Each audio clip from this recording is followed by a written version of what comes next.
ఒక చిన్న సందేహం శర్మ గారు. చెప్పండి.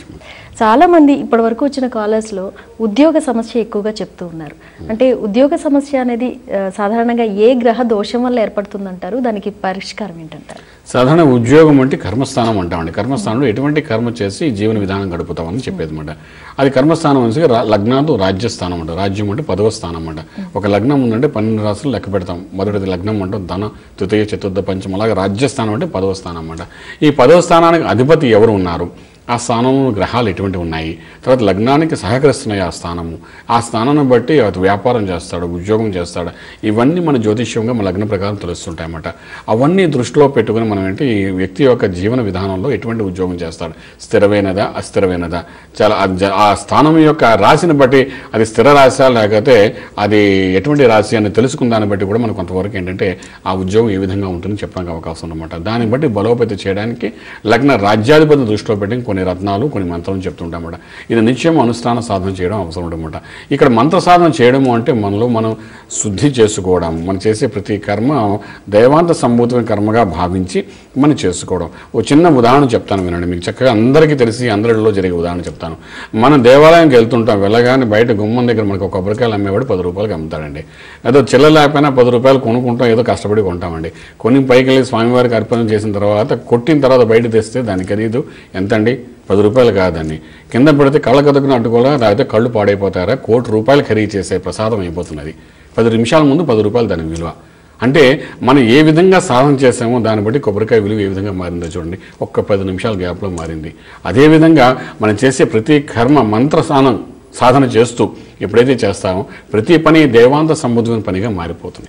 మనం చెడు చేయాలనుకున్నా చేయనివ్వకుండా అదొక మంచి మార్గంలో తీసుకెళ్ళడానికి అవకాశం ఉంటుంది. అంచేతే లగ్నాదు పంచమ స్థానాన్ని దృష్టిలో పెట్టుకుని ఎటువంటి మంత్ర సాధన చేయాలని ఈ జ్యోతిషపరంగా మీకు చెప్తుంటాం. శ్రీ వేదమాత గాయత్రి జ్యోతిష్యాలన్నమాట.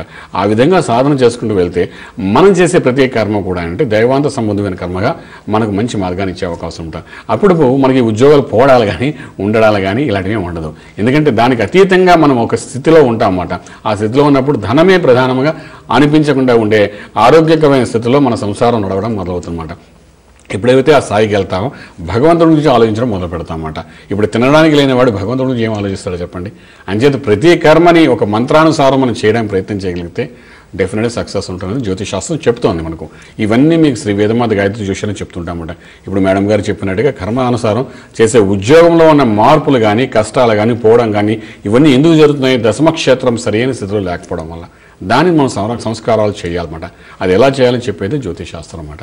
అంచేది ఆ విధంగా చేసుకుని వెళ్తే ఏదో ఒక వ్యాపకంతో మనకు ధనము రావడం, మన శరీర పోషణకు ఉపయోగపడ్డాము, ధనమే మనకు సంపూర్ణ స్థితి అని చెప్పుకోకుండా అంతకంటే అతీతమైన స్థానాన్ని మనం చేరుకోవడం, దానివల్ల భగవత్ మార్గం మనం కనబడడం, దాంతో మోక్ష సాధన చేయడం, ఇవన్నీ మనకు జరుగుతాయి. ఇవన్నీ జరగడానికే ఈ భక్తి టీవీలో మీకు శ్రీ వేదమాత గాయత్రి జ్యోతిష్యం ద్వారా మీకు ఇవన్నీ చెప్తారన్నమాట.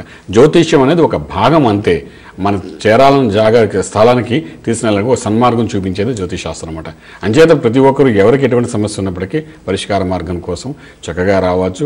రాజకీయ నాయకులు అనుకోండి, వ్యాపారస్తులు అనుకోండి, తర్వాత అన్నదమ్ముల చిన్న సమస్యలు అనుకోండి, భార్య భర్తల మధ్య సమస్య అనుకోండి, ఏదైనప్పటికీ మన మార్గం ఏంటంటే సన్మార్గంలో రాజమార్గంలో మోక్షం పొందడం అన్నమాట.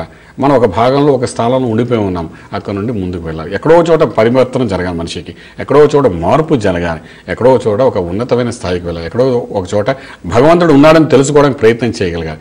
భగవంతుడి ద్వారా మనం మోక్షం కలుగు తెలియజేయాలి. ఇవన్నీ ఎలా తెలుస్తాయంటే జ్యోతిష్యుల ద్వారా తెలుస్తాయన్నమాట. జ్యోతిష్యులు అంటే ఏదో ఆసామాషి అనుకుంటారు.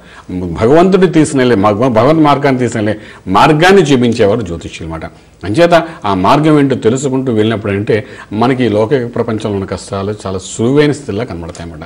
అందుకోసమే శ్రీ వేదమాత గాయత్రి జ్యోతిష్యాలకు రండి.